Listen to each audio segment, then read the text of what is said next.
अपने पूजा वाले कमरे में से निकल करके माता अनुसुईया बाहर आई, तीनों महात्माओं को देखा, प्रणाम किया।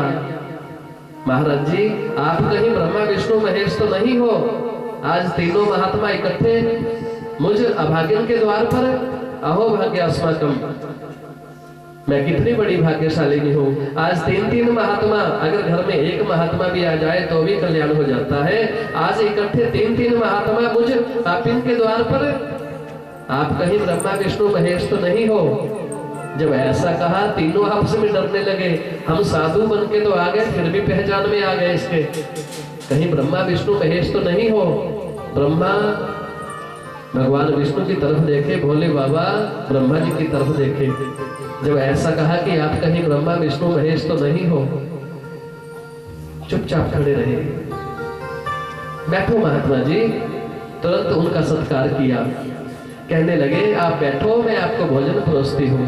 कहने लगे नहीं, हम बंधी हुई भिक्षा नहीं लेते, हमें भिक्षा में कुछ चने मिले हैं देवी, इन चनों को आप तवे के ऊपर भून करके, एक वस्त्र पहन करके, भून करके अच्छी तरह से पीस करके हमें खिलाओ, तब हम आपको मानेंगे, वैसे हम आपकी बंधी हुई भिक्षा नहीं लेंगे।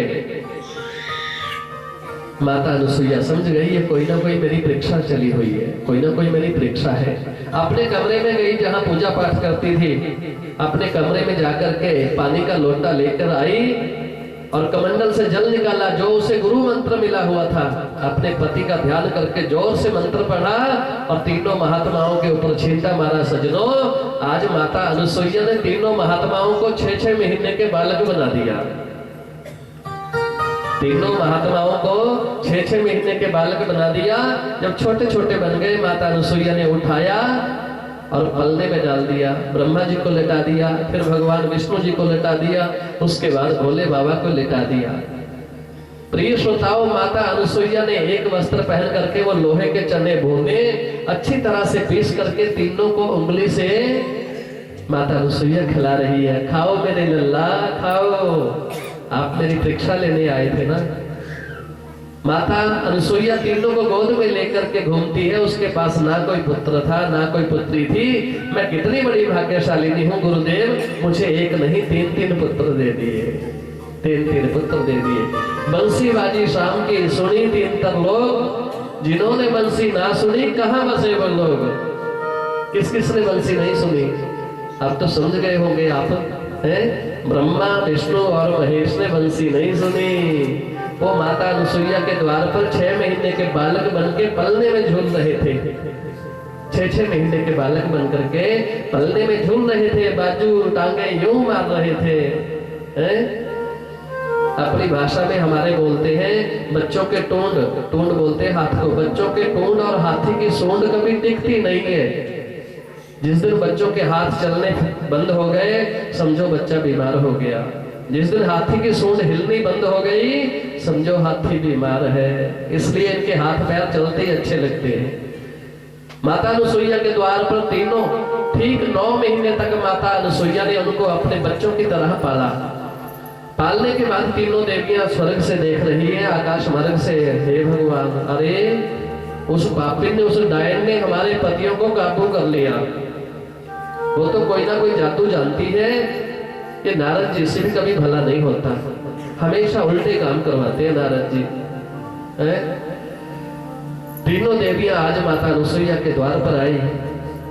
अनुसुईया के द्वार पर आने के बाद माता लक्ष्मी कहने लगी, सुनो देवी, आप सच में, हमने ये अनुभव कर लिया, नारद जी सच बोलते थे कि आप सच में सती सवित्री औरत है। हमारे पति हमें वापस कर दो, हमारे पति हमें वापस कर दो। माता अनुसुईया कहने लगी, अपने अपने को उठाओ और जल्दी बनो। सरस्वती से कहा कि आप ब्रह्मा जी को उठाओ, चलो ले जाओ। तीनों एक से थे गोल मटोल।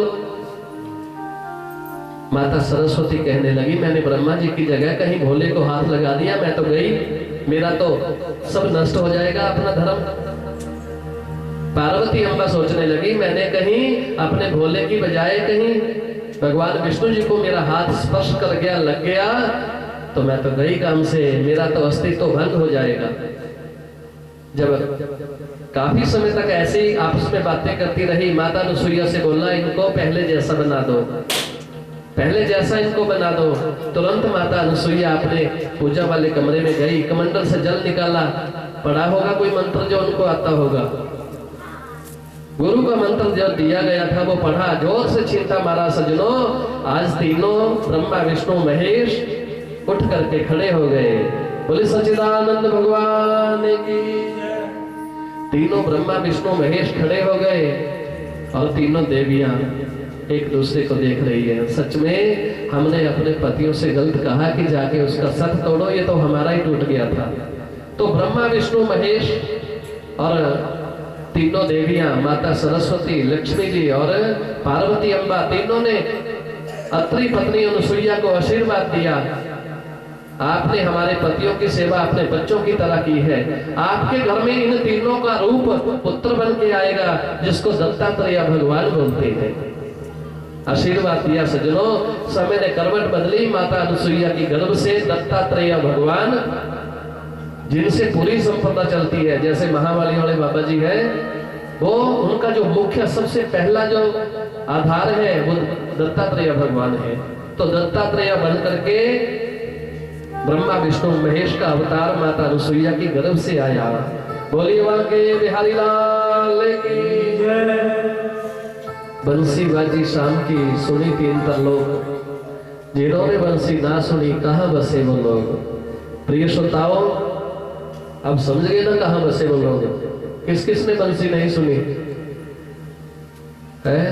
ब्रह्मा विष्णु महेश ने बंसी नहीं सुनी। आपने सुनी? कान में फंसा करके सीधी वृंदावन जा रही है, किसी को नहीं बता रही है। सारी की सारी गोपियां भगवान को घेरा सा बना करके घेर करके खड़ी हो गई। भगवान ने पूछा, बताओ देवियों ब्रूता गमन कारणम किम। आप अपने अपने घरों से सीधी दौड़ करके वृंदावन आ गई, आपका यहाँ वृंदावन में आने का कारण क्या है? आप अपने पति को पूछ करके आई क्या? आप अपने सास ससुर को पूछ करके आई क्या? या किसी देवर जेठ को पूछ करके आई क्या? आप अपने ननान को पूछ करके आई क्या? अपने ताऊ जी, चाचू जी, बुआ जी, फूफड़ जी, किसी को पूछ करके आई? गोपियां क्या बताए? किसी को पूछा नहीं था। अरे देवियों, दुर्भगा दुशीला चरारोग्यो धंधो पीवा। अपना पति ध्यान से सुनना। दुर्भगा, अपना पति चाहे सुंदर हो, अपना पति चाहे कुरूप हो, कहीं भी जाना हो उसको पूछ करके जाना चाहिए। दुशीला, अपना पति चाहे मीठा बोलता हो, अपना पति चाहे कड़वा बोलता हो, फिर भी उसको पूछ करके आना चाहिए। जरारोग्यो धंधो अपीवा, आपका पति चाहे जवान है, आपका पति चाहे बुढ़ा है, यदि घर में है तो उसको पूछ करके आना चाहिए। धंधो अपीवा, आपका पति चाहे अमीर है, आपका पति चाहे गरीब है, फिर भी आपका फर्ज बनता है उसको पूछ करके आओ। बताओ रे गोपियां, पूछ करके आई क्या? गोपियां क्या बताए? कुछ नहीं बता रही। आंखों से जर्जर आंसू गिरने लगे। एक घेरा बना करके खड़ी हुई थी, पैर के अंगूठे से मिट्टी को कुरेदने लगी। पैर के अंगूठे से मिट्टी को कुरेदने लगी, अंगूठे से मिट्टी उखाड़ने लगी नीचे से। भगवान पूछने लगे, गोपियों क्या कर रही हो? क्या कर रही हो? कहने लगी, हम गड्ढा खोद रही है। हम गड्ढा खोद रही है। किस चीज से? पैर के अंगूठे से। क्या करोगी? इसमें डूब के मर जाएंगे, इसमें डूब के मर जाएंगे हम। क्यों? हम आपके लिए इतने चाव से अपने अपने घरों से आई और आप हमें पूछ रहे हैं कि आप क्यों चली आई। सज्जनों, ध्यान से सुनना। मरने के लिए छोटा ही गड्ढा बहुत बड़ा बन जाता है। कई बार लोग बोलते हैं कि तू चुल्लू भर पानी लेके डूब के मर जा। चुल्लू भर पानी में लोग डूब के मरते नहीं है, पर मरने के लिए चुल्लू भर पानी ही काफी होता है। जो गोपी क्रीम की जगह काजल लगा करके आई थी, उसने सोचा शायद मेरे को सबसे ज्यादा प्यार भगवान करेंगे, और सच में भगवान ने किया। एक बार रामायण में प्रसंग आता है, माता सीता को ढूंढने के लिए लखन हनुमंत लाल जी गए थे। कौन गया था? हनुमंत लाल जी गए थे। तो सीता माता अशोक वाटिका में थी। सीता माता अशोक वाटिका में थी।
तो आपने एक काम करना, ऐसा बोल देना, ये जो मेरी सहेली है ना, ये अनपढ़ है, बिल्कुल अनपढ़।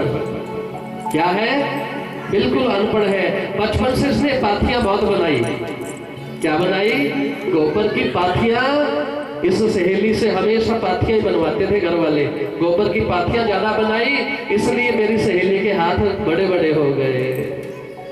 हे भगवान, अपने वाले सैंडल भी मुझे पहना दे, हमेशा तो मैं खड़ाऊ पहनता हूँ, नंगे पाँव रहता हूँ, नंगे पाँव चलने से पैर बड़े बड़े हो जाते हैं।